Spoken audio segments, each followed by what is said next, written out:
caftuu lamaa finfinnee biyyi tufaan akkamiin gurgurama.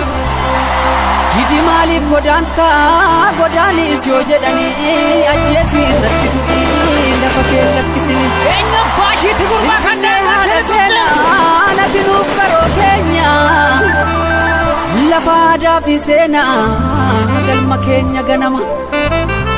Gaaddisa tumaa seeraa feera caffeetu lama hiigumaan si tiksinaa nutis kaane tokkummaan. Kanaafi gurbaa barataa biyyaadhaa eegame booree baafata ilmi guddifachaan as galee maaf nutti ta'a silmi.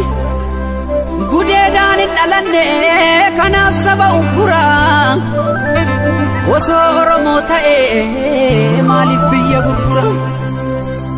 Dadamma lakkii Oromoo bahaadhiyaa walitti dhaabni amantii kutaa waliin qoqqoodini biyya si dhuunfattee haala galani. Dadamma lakkii Oromoo bahaadhiyaa walitti dhaabni amantii kutaa waliin qoqqoodini biyya si dhuunfattee haala galani.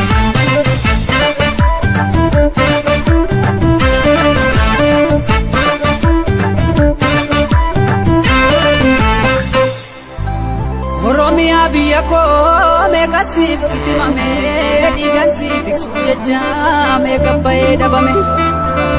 Seenaa guddaan daganne sirraa qaamna finfinnee kanaaf garaan keenya yoomuu kan sin daganne. Dachee seena qabeetti yaada gootota kumaa bara dheeraaf kabajaan jiraattee bara diinni si mulqitu. Guddataa araddoo kumaaf diinaan dhuunfatama.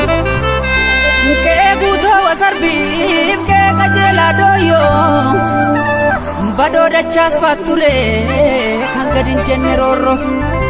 Finfinnee dubbadhume kan nyaatte soraa loome goonni guraaraa lata asirratti fannifame. Bara waaree golollee keenya turte gullallee bara daalacha waamii biyyi yoom gurgurame. Master Bilani jedhanii sanyii si dhuguuguuf malaani Oromummaa keenya qofaaan tokko taane diinaffanne na waltaane. Master Bilani jedhanii sanyii si dhuguuguuf malaani Oromummaa keenya qofaaan tokko taane diinaffanne na waltaane.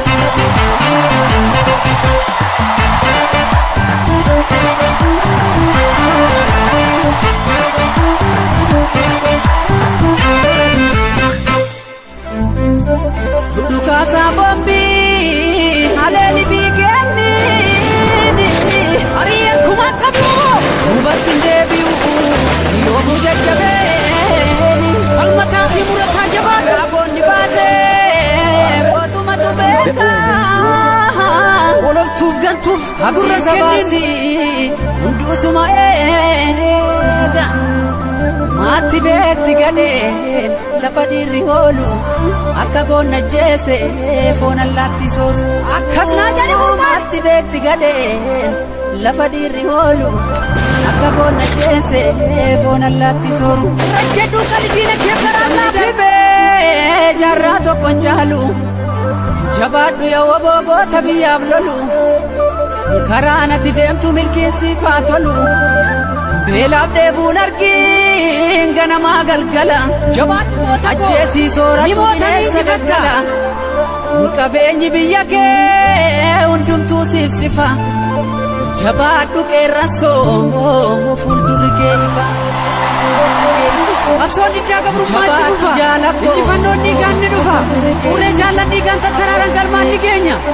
Minilikii gabroo qabne jedhee wayyaanee dammaqsite biyya keenya hin saamsitu lollaa jettee bosonaa laqsite ijaaramte afaan qawween Jillee Oromiyaa walabaan ni ijaarra gachanni saba Oromoo wamoonaa jiraatu akka Oromiyaa fi falma hin lakkifnu beelaa beekuuf hin jilbeeffannu uumaa barataa Oromoo ni baasna alaabaa keenyaan dura Oromiyaa Finfinneerra ni mirmirsiifna injifannoon uummata Oromoo.